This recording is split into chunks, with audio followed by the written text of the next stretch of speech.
바이.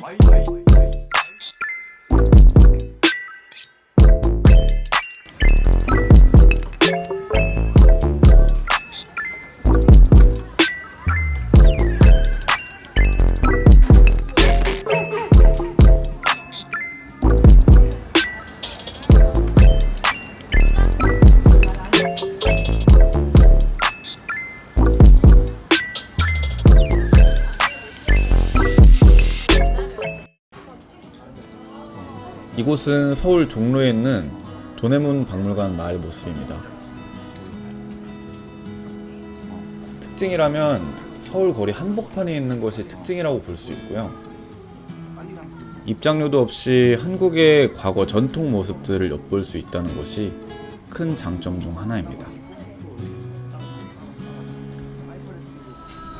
저희는 예약 시간보다 30분 일찍 먼저 모여서 박물관을 둘러보았고요. 예약해놨던 시간인 오후 3시에 서예 체험을 하기 위해서 장소로 이동했습니다.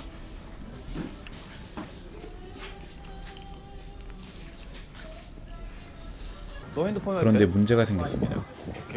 오후 3시에 예약해놓았던 서예 체험 선생님께서 급한 일이 생기셨는지 장소에 계시지 않았고, 저희는 급하게 선생님께 연락을 취해보았으나 연락이 되지 않았습니다.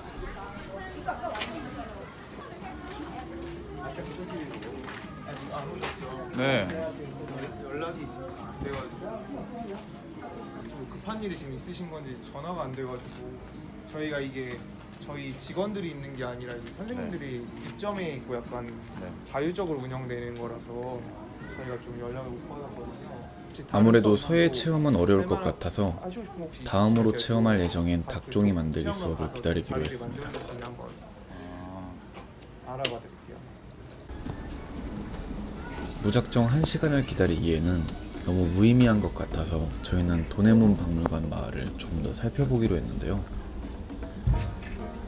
그 중에서도 가장 눈에 띄는 곳은 바로 이곳, 경희궁 궁장의 모습입니다. 경희궁 궁장은 조선 과정에서 발견된 현장 그대로를 보존해서 굉장히 인상적이었습니다.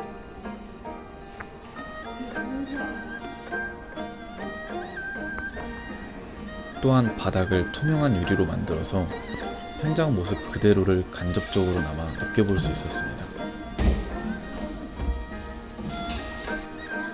박물관 내부의 모습은 도내문 일대의 역사 모습들을 소개하는 내용이 가득했습니다. 박물관을 돌아다니며 그냥 지나칠 수 없었던 그림이 있었는데요. 그 그림은 경희궁 전체 모습을 담아놓은 서걸도라는 그림이었습니다. 당시 옆에 아이가 경희궁의 모습을 보고선 미로찾기라는 표현을 사용하였는데, 그 표현이 너무나도 적절할 정도로 경희궁의 모습은 굉장히 크고 또 넓었다는 것을 느낄 수 있었습니다. 저희는 박물관에 있는 경희궁의 역사 모습 체관을 마치고 경희궁의 실제 모습이 궁금해져 도내문 박물관 바로 옆에 있는 경희궁에 직접 가보기로 했습니다. 이곳이 바로 경희궁의 입구인데요. 박물관과 가까워서 가볍게 들리기에도 좋았습니다.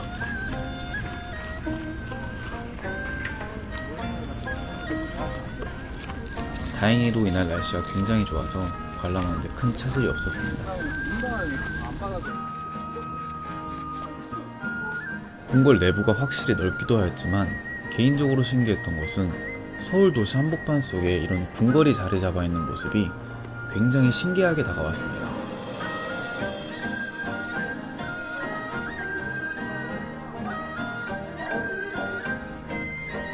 저희는 경희궁을 모두 돌아본 뒤 원래 예정이었던 닭종이 만들기 체험을 진행하기 위해서 이동하였습니다. 약속된 체험 장소로 이동하니 이미 체험을 진행 중이신 분들이 계셨고, 그 주변에는 선생님께서 만드신 다양한 작품들이 저희들을 반겨주었습니다.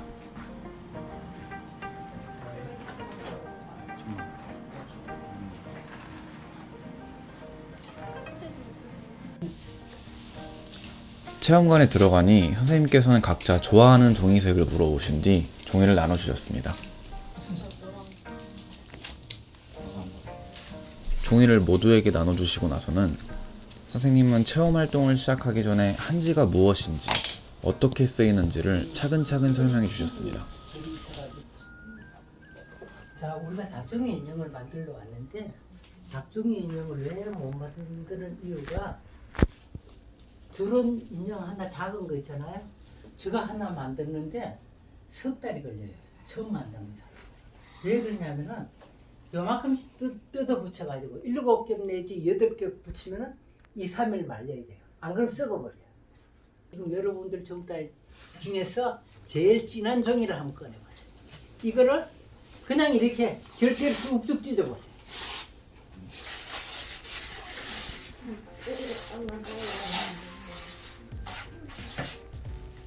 저희가 종이를 찢고 있을 때 선생님께서는 무언가를 붙여주시고 계셨는데요. 그 풀은 밀가루 풀이라고 합니다. 풀은 밀가루 풀인데요. 밀가루 풀을 쓸 때는 1대10 비율로 밀가루 한 컵에 물 10컵 이렇게 해가지고 쓰면은 지금 현재 쓰고 있는 이런 풀이 나와요. 그 다음번에는 이렇게 잡잖아요. 그럼 여기 결이 있죠. 결이 여기 처음 붙여놓은 결의 한 0.5cm 앞으로 이렇게 붙여가지고 여기만 누르세요. 밑만. 내가 너무 서운하게 했나? 풀로 붙이는 단순한 작업이었지만 생각보다 느낌을 살리기가 어려워서 결국 선생님께서 직접 도와주셨습니다. 자, 이러면은 결 따라가지고 이렇게 붙이면 돼요. 결 따라. 이거요. 이게 뜯어보면 알지만 이게 뜯으면 이 결이요. 엄마 풀결 같이 포근해요. 느낌이. 응? 우리 보통 응? 이거 저 외국에 나가도 바비 인형은 굉장히 날카롭거든요. 그리고 일본의 인형은 천으로 했어요. 거기는 자기들 나름대로 포근하다지만은 이 한국의 이 닭종이 인형만큼 포근하진 않아요. 따뜻함이 느껴지시죠? 그렇죠. 전문가 선생님께서는 닭종이의 따뜻함을 강조해 주셨고 저희는 말씀해 주신 방법대로 열심히 체험을 진행했습니다.